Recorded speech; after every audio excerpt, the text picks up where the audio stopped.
사순절 다섯째 주 토요일, 마태복음 26장 14절에서 27장 66절. 그때 열둘 중 하나인 가룟 유다라는 사람이 대제사장들에게 갔다. 그가 말했다. 내가 예수를 당신들에게 넘기면 나에게 무엇을 주겠느냐? 그들은 은전 30냥에 합의했다. 그 순간부터 그는 예수를 넘길 기회만 엿보고 있었다.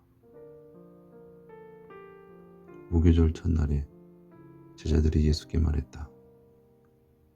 유월절 식사를 잡수셔야 할 텐데 저희가 어디서 식사를 준비하기 원하십니까?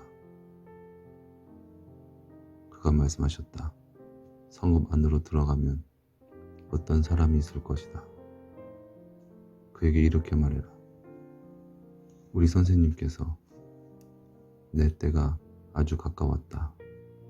내가 내 제자들과 너의 집에서 유월절을 지내려 한다. 라고 말씀하셨습니다. 제자들은 예수께서 말씀하신 대로 해서 유월절을 준비했다. 날이 저물자 예수께서 12 제자와 함께 자리에 앉으셨다. 그들이 음식을 먹고 있을 때에 그가 말씀하셨다. 내가 분명히 말한다. 너희 중 하나가 나를 배신할 것이다. 그들은 극도로 당황했고 저마다 말하기 시작했다. 저는 아니지요, 주님. 예수께서 대답하셨다. 나와 함께 그릇에 손을 넣는 사람이 그다. 그가 바로 나를 배신할 사람이다. 인자는 성경이 일어날 것이라고 말한 대로 그 길을 가는 중이다. 하지만 그 일이 그를 넘기는 사람에게는 재앙과 같다. 그 사람은 차라리 태어나지 않는 게 좋을 뻔했다. 이에 그를 배신하려는 계획을 세우고 있던 유다가 말했다. 선생님, 저는 아니지 않습니까? 그가 대답하셨다. 내가 바로 그렇게 말했구나. 그들이 음식을 먹을 때 예수께서 떡을 집어 축사하시고 그것을 떼어 제자들에게 주셨다. 그가 말씀하셨다. 받아 먹어라. 이것은 내 몸이다. 이어서 잔을 짚고 감사 기도를 하신 후에 그들에게 주셨다. 그가 말씀하셨다. 너희 모두는 이 잔을 마셔라. 이것은 죄 용서를 받게 하려고 많은 사람을 위하여 흘리는 나의 피, 곧 언약의 피다. 하지만 이 말을 잘 들어라. 내가 이 시간부터는 내 아버지의 왕국에서 너희와 함께 새 것으로 마시는 날까지 포도나무 열매로 빚은 것을 더 이상 마시지 않겠다. 그들은 찬양을 부르며 밖으로 나가 감람산으로 향했다. 그때 예수께서 제자들에게 말씀하셨다.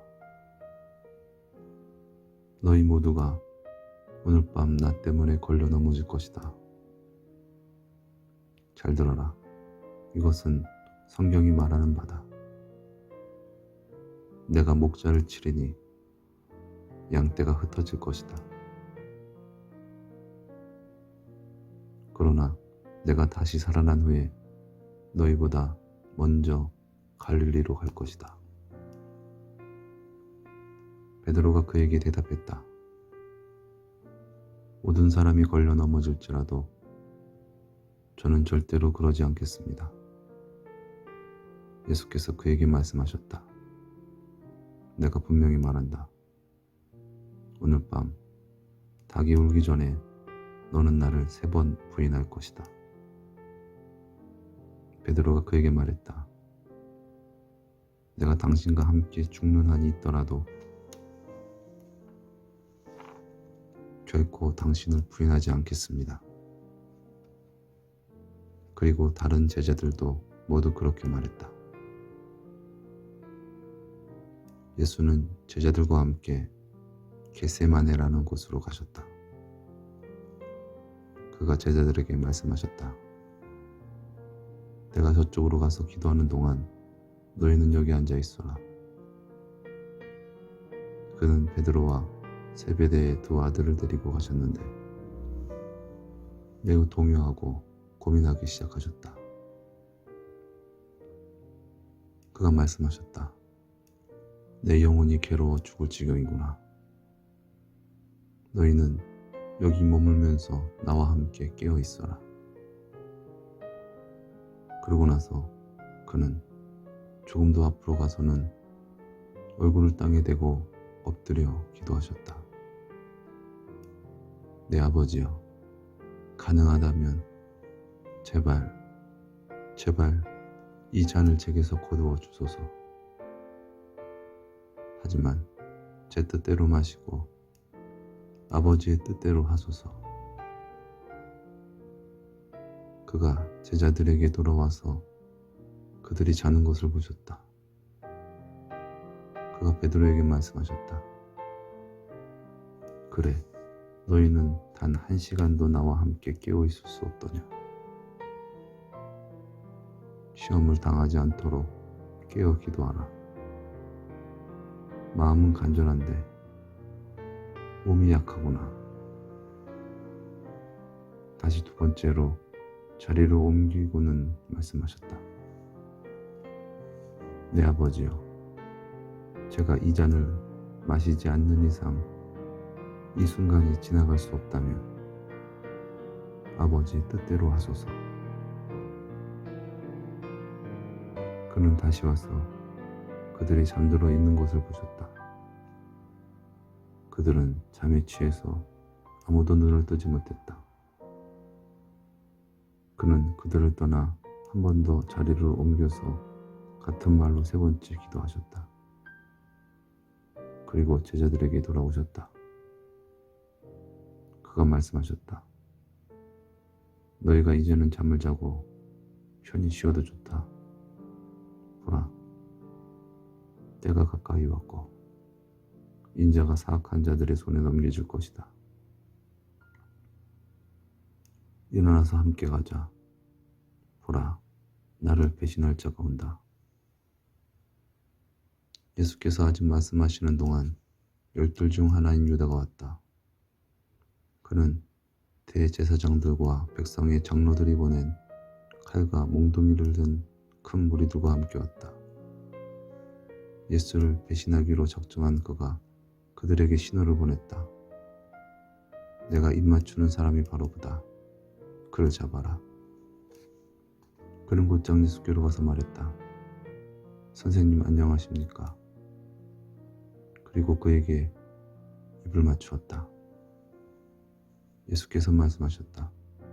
친구여, 여기서 무엇을 하고 있느냐? 그러자 우리가 달려들어 예수를 붙잡았다. 예수와 함께 있던 사람 중 하나가 칼을 빼서 대제사장의 종의 귀를 쳐서 잘라버렸다. 예수께서 그에게 말씀하셨다. 내 칼을 도로 칼집에 넣어라. 칼을 쓰는 사람은 칼로 망하기 마련이다. 너는 내가 내 아버지께 간청하여 나에게 12군단 더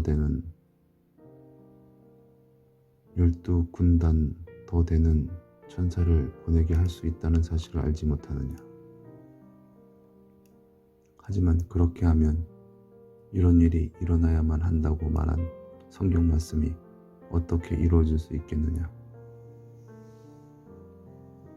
그때 예수께서 우리에게 말씀하셨다.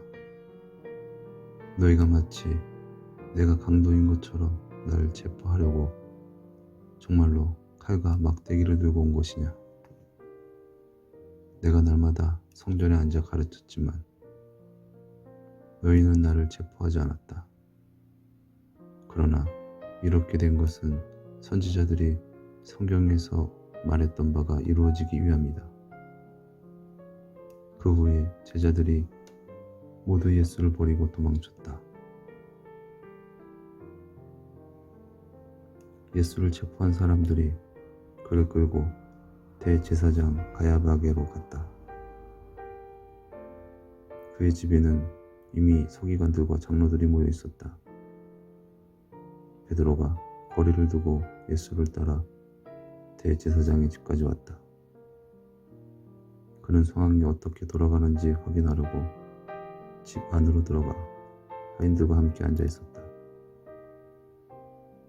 대제사장들과 전체 공의회가 사형에 해당하는 죄를 뒤집어 씌워 예수를 죽이려고 그에게 불리한 거짓 증언들을 만들어내려고 노력했다. 그들이 수많은 거짓 증언자들을 끌어들였지만 그들이 원하는 증거를 찾지 못했다.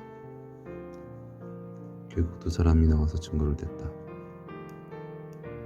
이 사람은 내가 하나님의 성전을 파괴하고 3일 만에 다시 지을 수 있다라고 말했습니다.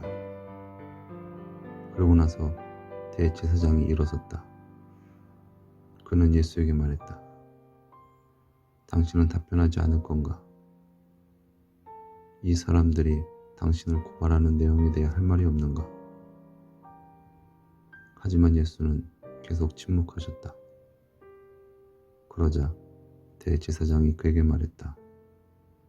내가 살아계신 하나님 앞에서 당신에게 답변할 것을 명한다.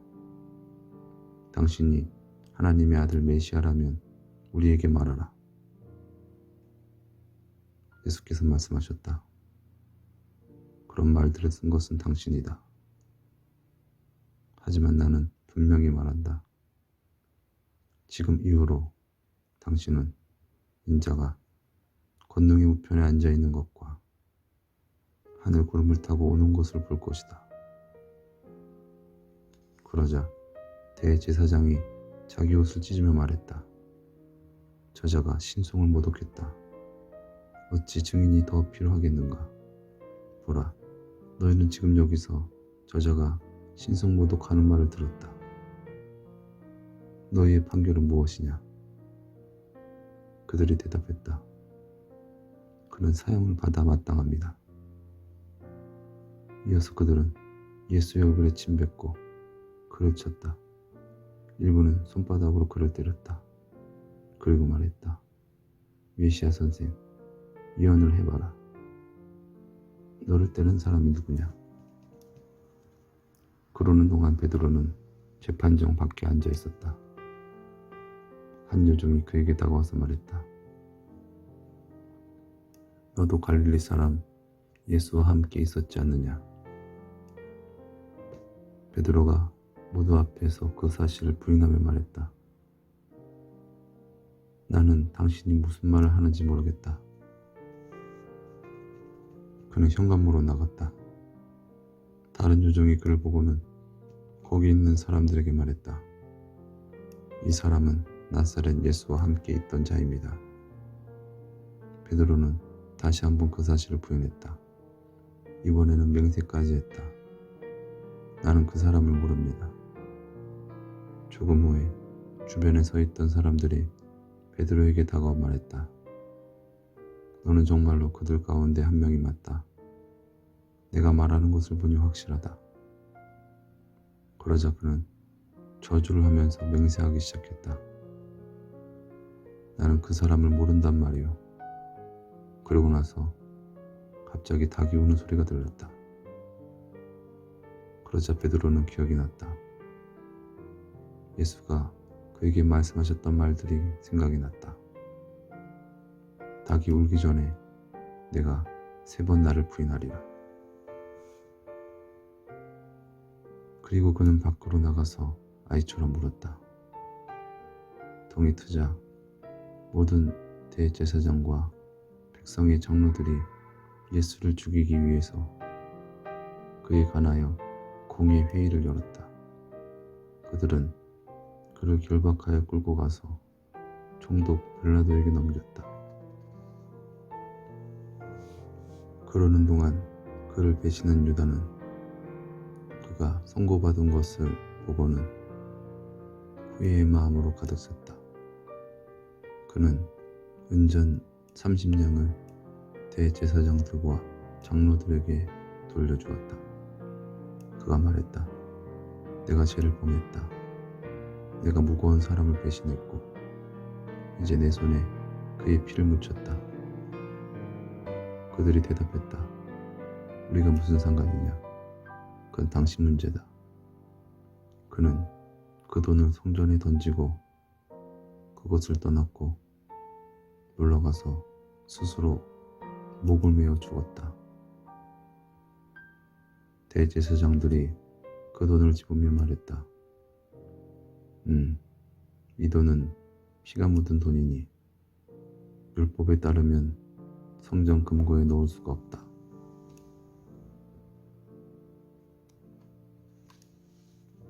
그래서 그들은 의논했다. 그 돈으로 토기장이의 밭을 사서 나그네의 묘지를 삼았다. 그런 이유로 오늘날까지 그 밭이 피밭이라 불리는 것이다. 그렇다면 선지자 에레미야를 통하여 하신 말씀이 이루어진 것이다. 그들이 그 사람의 몸값, 곧 이스라엘 자손들이 정한 값, 곧 은전 30냥을 가지고 주께서 나에게 명하신 대로 토기장의 밭값으로 주었다. 그래서 예수는 총독 앞에 서섰다. 총독이 그에게 물었다. 내가 유대인의 왕이냐? 예수께서 대답하셨다. 내가 그렇게 이야기한다면 대제사장들과 장로들이 그를 향한 혐의를 쏟아냈지만 그는 아무런 대답도 하지 않으셨다. 그러자 빌라도가 그에게 말했다. 그들이 너에 대해 말하는 이 온갖 증언들이 너는 들리지 않느냐? 그가 한마디도 대답하지 않자 총독은 상당히 놀랐다. 그 당시 총독에게는 관례가 있었다. 명절이 되면 군중들이 선택한 대로 그 죄수가 누구건 한 명을 놓아주곤 했다. 마침 그때 예수 바라바라는 유명한 죄수가 있었다. 사람들이 모두 거기 모였을 때 빌라도가 그들에게 말했다. 너희는 내가 누구를 너에게 놓아주길 원하느냐? 예수 바라바냐? 아니면 소위 메시아라는 예수냐? 그는 그들이 순전히 시기심 때문에 예수를 넘겨준 것으로 알고 있었다. 총독이 재판을 주재하고 있을 때 그의 아내가 그에게 전가를 보냈다. 그 사람에게 일절 상관하지 마세요. 그는 무고한 사람입니다. 제가 오늘 악몽으로 정말 힘들었는데 모두 그 사람 때문이었습니다. 대제사장들과 장로들이 우리를 설득하여 바라바를 요청하고 예수를 죽이자고 하였다. 총독이 그들에게 들어와서 다시 물었다. 너희는 두 사람 중에서 누구를 놓아주길 원하느냐? 그들이 말했다. 바라바요. 빌라도가 물었다. 그러면 소위 메시아라는 예수는 내가 어떻게 해야 하느냐? 그들 모두가 말했다. 그를 십자가에 못 박으시오. 빌라도가 물었다. 이유가 뭐냐? 그가 무엇을 잘못했기에 그러느냐? 하지만 그들이 더욱더 크게 소리질렀다. 그를 십자가에 못 박으시오. 빌라도는 소용이 없다는 사실을 확인했다. 사실 똥이 일어날 조짐이 보였다. 그래서 그는 물을 가져다가 무리 앞에서 손을 씻으며 말했다. 나는 이 사람의 피에 대해서는 책임이 없다. 그것은 너희 문제다. 백성이 모두 대답했다. 그 피는 우리와 우리 자손들에게 돌리시오. 그래서 빌라도는 바라바를 그들에게 놓아주고 예수는 채찍질하고 십자가에 못 박도록 넘겼다. 그러고 나서 총독의 병사들이 예수를 간조로 데리고 들어가서 전 부대원을 불러 모았다. 그들은 그의 옷을 벗기고 진홍색의 군복을 입혔다. 가시로 관을 엮고 그의 머리에 씌우고 갈대를 그 오른손에 들렸다. 그러고는 그 앞에 무릎을 꿇고 그를 신앙하며 말했다. 황공하옵니다. 유대인의 왕이시여. 그들은 그에게 침을 뱉고 갈대를 빼앗아 그의 머리를 때렸다. 그들이 희롱을 마치자 군복을 벗기고 도로 그의 옷을 입혀 십자가에 못 박으려고 끌고 나갔다. 밖으로 나가다가 구레네에서 온 시몬이라는 사람을 만났다. 그들은 그에게 예수의 십자가를 억지로 지게 했다. 그들이 골고다, 즉 해골의 장소라는 곳에 이르자 세게 탄 포도주 한 모금을 예수에게 주었다. 예수는 맛을 보고는 마시기를 거절하셨다. 그들은 예수를 십자가에 못 박았다. 예수의 옷은 제비 뽑아 나누어져 줬고 거기 앉아서 그를 감시했다. 그리고 그들은 그의 머리 위에 제명이 적힌 패를 붙였다. 이 사람이 유대인의 왕 예수다.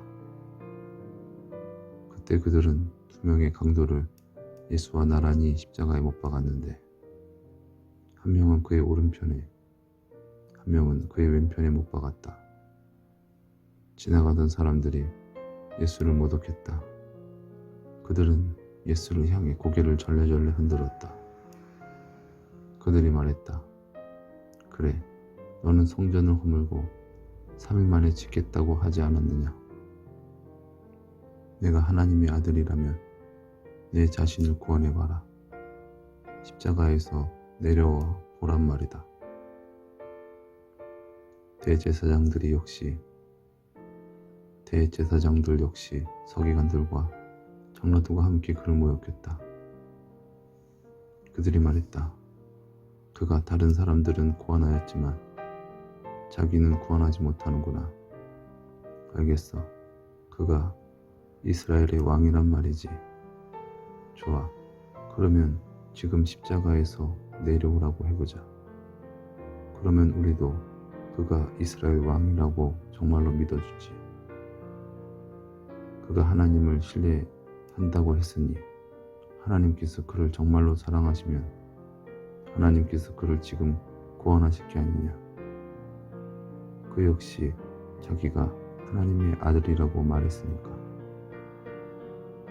그와 나란히 십자가에 못 박힌 강도들도 마찬가지로 그에게 모욕을 퍼부었다.